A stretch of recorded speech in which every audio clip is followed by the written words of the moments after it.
Para sa aralin natin sa araw na ito, ating bibigyang kahulugan ang maikling kwento at ang mga elemento nito.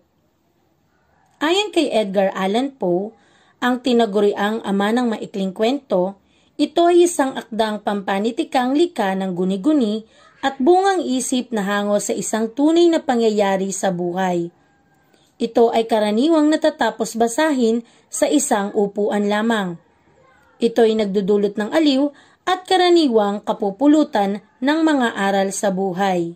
Ngayon, tayo ay dumako sa mga elemento ng maikling kwento. Una ay ang mga tauhan. Ang mga tauhan ang nagbibigay buhay sa maikling kwento.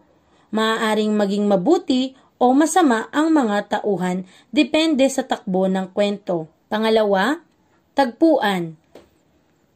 Ito ay tumutukoy sa panahon at lugar kung saan nangyayari ang maikling kwento. Maaaring ito ay sa panahon ng tag-ulan, tag-init, umaga, tanghali, gabi, sa lungsod o sa lalawigan, sa bundok o ilog. Pangatlo ay ang banghay. Ito ay tumutukoy sa pagkakasunod-sunod ng mga pangyayari sa kwento. Mayroon tayong 5 bahagi ng banghay. Una ay ang panimula. Dito ay pinakikilala ang mga tauhan, gayon din kung saan at paano nagsimula ang kwento. Pangalawa ay ang saglit na kasiglahan. Ito ay ang panandaliang pagtatagpo ng mga tauhang masasangkot sa suliranin. Pangatlo, kasukdulan. Ito ang pinakamataas at kapanapanabik na pangyayari sa isang kwento. Dito nagaganap ang tunggalian ng dalawang magkaibang puwersa.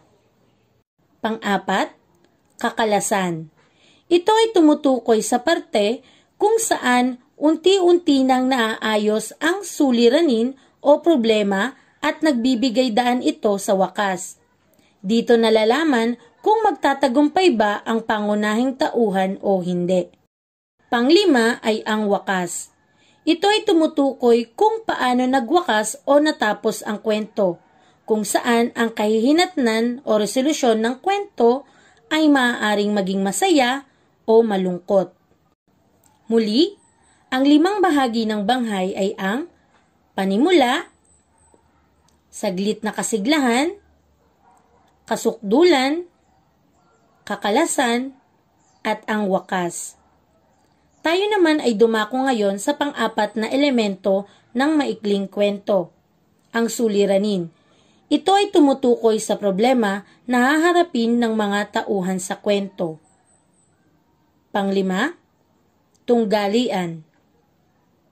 Ito ay maaaring tao laban sa tao, tao laban sa sarili, tao laban sa lipunan, o tao laban sa kalikasan.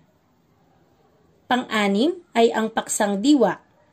Ito ay ang kaisipang iniikiran ng may akda.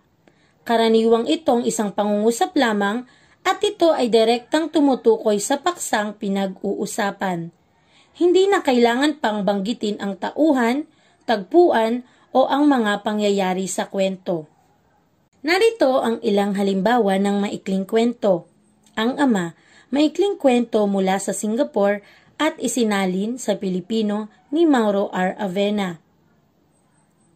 Sa Bagong Paraiso ni Efren Abuweg. Ang kwento ni Mabuti ni Genoveva Edrosa Matute.